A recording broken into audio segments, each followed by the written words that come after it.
Hello दोस्तों। दोस्तों आज का टॉपिक है कि अपनी दुकान पर ग्राहकों का भरोसा कैसे बनाए रखें। तो दोस्तों इसके लिए मैं आपको कुछ सलाह देने जा रहा हूँ दोस्तों। सबसे पहले दोस्तों आपकी दुकान पर जो भी प्रोडक्ट हैं दोस्तों, उसमें कंपनी का जो रेट लिखा है दोस्तों उसे लिखे रहने दीजिए। आप उस प्रोडक्ट को किस रेट में बेचना चाह रहे हैं, आप उस रेट को अपनी हैंडराइटिंग में लिख के रखें दोस्तों। इससे मार्केट में दोस्तों आपकी दुकान का जो प्रोडक्ट है उसकी एक अलग पहचान रहेगी, क्योंकि उस प्रोडक्ट पर आपकी हैंडराइटिंग में आपका रेट डला रहेगा। दूसरी चीज़ दोस्तों, जहाँ तक कोशिश करें आप अच्छी क्वालिटी का और ओरिजिनल प्रोडक्ट ही रखें, ताकि ग्राहकों का विश्वास आप पर बना रहे और वो ये जान सकें कि इस दुकान पर हमेशा ओरिजिनल प्रोडक्ट ही मिलता है, सही माल ही मिलता है, सही कीमत पर ही मिलता है। इसके अलावा दोस्तों आप अपनी दुकान का जो भी प्रोडक्ट बेचते हैं, वो प्रोडक्ट का रेट दोस्तों सभी ग्राहकों के लिए एक सा ही रखें।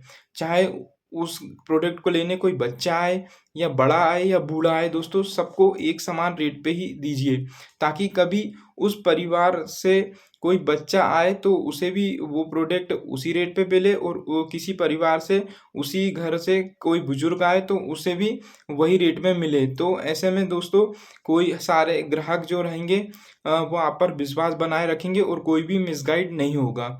इसके अलावा दोस्तों आप कोई भी ग्राहक आता है और यदि आप उसे कोई ₹49 का प्रोडक्ट देते हैं, तो दोस्तों आप उसके बदला और उसने आपको ₹50 दिया दोस्तों, तो वो ₹49 लेके दोस्तों आप उसे ₹1 वापिस कीजिए, प्रॉपर ₹1 वापिस कीजिए, ना कि आप उस ₹1 की जगह एक चॉकलेट दीजिए। क्योंकि कई बार ऐसा होता है दोस्तों कि ग्राहक को ₹1 की भी ज़रूरत होती है, तो आप उसे ₹1 का सिक्का वापिस करें। वो खुद चाहेगा, यदि नहीं लेना रहेगा उसको ₹1 चिल्लर, तो वो खुद अपने मुँह से चॉकलेट माँग लेगा। पर आप अपने हिसाब से ऐसे गलती ना करें कि उसे ₹1 ₹2 चिल्लर लौटाने की जगह आप चॉकलेट थमा दें, ऐसा आप ना करें दोस्तों।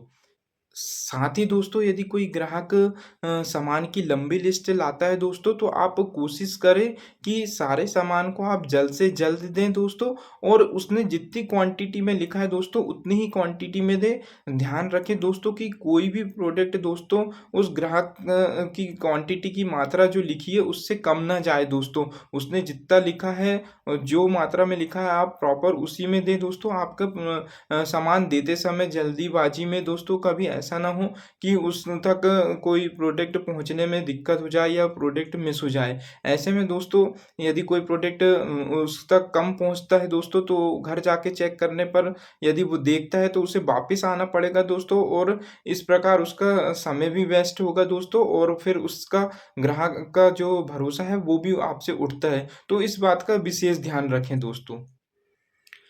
इसके अलावा दोस्तों यदि कभी कोई ग्राहक ऐसा आ जाता है जिसे कोई प्रोडक्ट नहीं मिलता या वो किसी और दुकान से नहीं लेना चाहता और वो आपकी दुकान पर मांगता है, और आपके पास भी यदि वो प्रोडक्ट अवेलेबल नहीं होता है दोस्तों, और वो कहता है कि आप मेरे लिए मंगा दोगे क्या, तो डेफिनेटली दोस्तों आप वो एक पीस भी मांगता है तो आप बाजार तो रोज़ जाते ही हैं दोस्तों, तो उसके लिए वो प्रोडक्ट ज़रूर खरीद के लाएँ दोस्तों, और उससे 2-5 रुपए के मार्जिन में उसे दे दें। इससे क्या होगा दोस्तों, आपकी खरीदी तो होती है, आप उस लिए जाते ही हैं, उसी के साथ-साथ आप उस ग्राहक की वो हेल्प कर देंगे दोस्तों, तो वो कनेक्शन, वो बॉन्ड ग्राहक और दुकानदार के बीच में एक बन जाएगा दोस्तों, और वो अगली बार ये ध्यान रखेगा यार मुझे कई बार अपने एरिया में, मेरे मोहल्ले में कोई प्रोडक्ट नहीं मिलता है, तो वो दुकान वाले भैया को जताओ तो वो याद से ले आते हैं।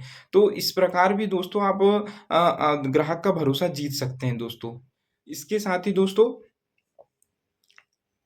आप जो भी ग्राहक आता है दोस्तों आपकी दुकान पर, वो कई बार बड़ी नोट लाता है और उसे 100-200 का भी सामान लेता है मान लो, या 20-30 का भी सामान लेता है और ₹500 का नोट दे देता है, तो आप उसे लुटाए ना दोस्तों, और ऐसा ना बोले कि चिल्लर लेके आओ, 20-30 का ही सामान लेना है और ₹500 का नोट दे रहे हो। ऐसा ना करें दोस्तों। आप 20-30 का भी सामान ले रहा है वो और 500 का नोट दे रहा है, तो आप प्रॉपर वे पे अपनी दुकान पर चिल्लर का अरेंजमेंट रखें दोस्तों, और उसे चिल्लर बाकायदा वापिस करें। और हमेशा दोस्तों पूरा गिन के और सही चिल्लर और सही जो है रुपए भी वापिस करें, चाहे फिर आपकी दुकान पर आप छोटा-सा बच्चा आए या बुजुर्ग आए या कोई महिला आए दोस्तों।